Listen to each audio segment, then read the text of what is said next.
राज्य सरकारने लाडक्या बहिणींना 1500 रुपये देण्याची योजना जाहीर केली, तर दुसरीकडे सर्वसामान्यांच्या खिशाला कात्री लावण्याचेही काम सुरू आहे, असा आरोप करीत रायगड जिल्ह्यातील पेण रामवाडी येथे शिवसेना ठाकरे गटाने चक्काजाम आंदोलन केले। पेणमध्ये शिवसैनिक रस्त्यावर उतरले होते। पेण शहरातील विभागीय मध्यवर्ती बस स्थानकासमोर चक्काजाम आंदोलन केले। एकीकडे लाडक्या बहिणींना 1500 रुपये दिले जातात, तर दुसरीकडे एसटी बसची भाडेवाढ करून सर्वसामान्य जनतेच्या खिशाला कात्री लावण्याचे काम हे सरकार करत आहे, असा आरोप या शिवसैनिकांनी केला। रायगड जिल्ह्यातील एकूण 5 तालुक्यात हे आंदोलन करण्यात आले। एसटी भाडेवाढ रद्द करा, नाहीतर खुर्च्या खाली करा, अशा घोषणा देखील देण्यात आल्या। राज्य सरकारने राज्य परिवहन महामंडळाच्या एसटी बसचे 15% भाडेवाढ केल्यामुळे आता प्रवाशांसोबत राजकीय पक्ष देखील आक्रमक होताना पाहायला मिळत आहे। पेण परिवहन मध्यवर्ती बस स्थानकासमोर एसटी बस अडवत ठाकरे पक्षाच्या शिवसैनिकांनी चक्काजाम आंदोलन केले। यावेळी काही काळ बस देखील शिवसैनिकांनी रोखून धरल्या होत्या। तात्काळ भाडेवाढ निर्णय रद्द करावा, अशी मागणी यावेळी शिवसैनिकांनी रायगड एसटी विभागीय नियंत्रक दीपक घोडे यांना निवेदन देऊन सुनावले आहे। एसटी दरवाढीच्या विरोधात महाराष्ट्रामध्ये शिवसेना ठाकरे पक्ष आक्रमक होत रस्त्यावर उतरला आहे। यावेळी शिवसेना नेते प्रसाद भोईर, जिल्हा प्रमुख सुरेंद्र म्हात्रे, पिंट्या ठाकूर, नरेश गावण, समीर म्हात्रे, जगदीश ठाकूर, दीपश्री पोटफोडे, राकेश मोगल, योगेश पाटील, अच्युत पाटील, लहू पाटील, मेघना चव्हाण, वैशाली समेळ, दर्शना जवके, महानंदा तांडेल, वसंत म्हात्रे, हिराजी चोगले आदी शिवसैनिक यावेळी मोठ्या संख्येने उपस्थित होते।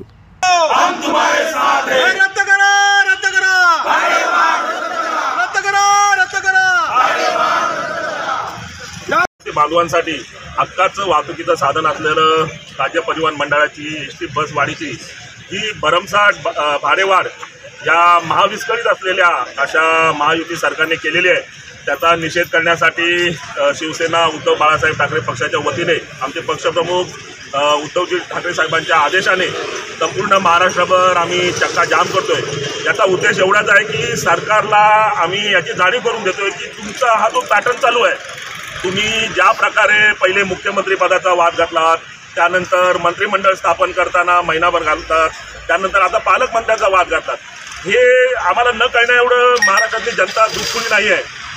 तुम्ही निवडणुकीपुरता ज्या काही प्रलोभनं जनतेला दाखवलीत, लाडकी बहीण लाडके भाऊच्या पद्धतीने तुम्ही सर्वसामान्यांच्या खिशामध्ये 2 पैसे टाकण्याचा प्रयत्न केलात आणि मग त्याद्वारे आपल्या राज्याच्या तिजोरीचा जो खडखडाट झाला आहे तो आता कुठेतरी लपवण्यासाठी म्हणून या गोष्टी तुमच्या चालू आहेत आणि मग ती आता तिजोरी भरण्यासाठी पुन्हा एकदा सर्वसामान्यांच्या खिशाला कात्री लावण्याचं काम या सरकारने चालू केलंय।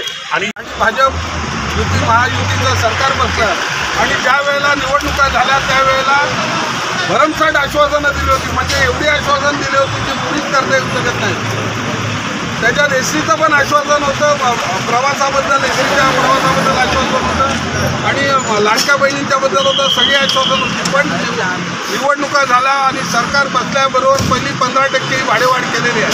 ही 15% भाडेवाढ म्हणजे एसटीने जो प्रवासी फिरतो तो सर्वसामान्य प्रवासी, गरीब, दीन, दलित, आदिवासी समाज हा जास्तीत जास्त एसटीने फिरतो आणि त्यांच्यासाठी 15% भाडेवाढ ही प्रचंड मोठी भाडेवाढ आहे। आणि ही भाडेवाढ तात्काळ त्यांनी केली आणि त्याच्यामुळं ही भाडेवाढ झाल्यानंतर जी आंदोलन झाली त्याच्यात प्रत्येक पक्षाने, मग भाजपने सांगितलं आम्हाला हे आंदोलन मान्य नाही। ज्यांनी भाडेवाढ केली जे प्रताप सर नाईक शिंदे गटाचे आहेत, ते मंत्री आहेत, परिवहन मंत्री, त्यांनी सांगितलं, त्यांनी भाडेवाढ केली आणि त्यांचे संजय शिरसाट सांगतात आम्हाला ही भाडेवाढ मान्य केली। म्हणजे सरकार बरोबर चालते, तुम्ही मारल्यासारखं कर, मी रडल्यासारखं करतो असं चाललेलं आहे आणि त्याच्यामुळे हा सामान्य जनतेवर भूखंड आहे आणि त्याच्यामुळे ही भाडेवाढ त्यांनी त्वरित रद्द करावी याच्यासाठी आम्ही अख्ख्या राज्यभरात उद्धवजींच्या नेतृत्वाखाली आम्ही हे आंदोलन करतोय। आज हे रायगड जिल्ह्यातलं आंदोलन आहे, पण ही आंदोलनं अशीच चालू राहणार आहे आणि ही भाडेवाढ रद्द करावी, ही भाडेवाढ रद्द झालीच पाहिजे याच्यासाठी आम्ही सातत्याने प्रयत्न करून ही भाडेवाढ रद्द करून घेणार आहोत। अशाच ताज्या अपडेट्स मिळवण्यासाठी आपल्या रंग मराठी न्यूज चॅनेलला सबस्क्राईब करा आणि बाजूच्या बेल आयकॉनवरती क्लिक करा। धन्यवाद।